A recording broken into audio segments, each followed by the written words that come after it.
তুমি দিনের শুরুতে হয়তো এমনটি ভাবো যে আমি যদি সুযোগ পেতাম তাহলে তার মতো হতাম।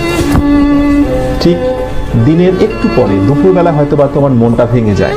তুমি হয়তোবা ভাবো ঠিক আজ না, পরদিন থেকে কোনো কিছু ভালো করে স্টার্ট করবো। আর রাতের বেলা তো তোমার স্বপ্ন একেবারেই মরে যায়।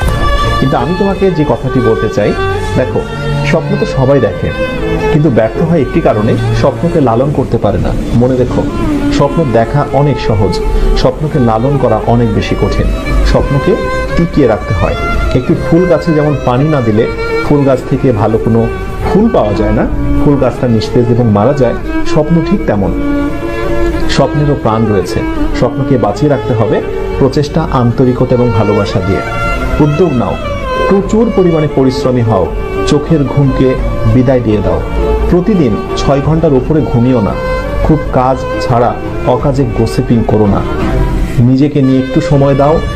ফাঁকা সময় পেলে একটু নিজেকে সময় দাও। নিজেকে নিয়ে চিন্তা করো, আনন্দে গা ভাসিয়ে দিও না। সফল হবার জন্য প্রচুর পরিমাণে ডেডিকেশন প্রয়োজন।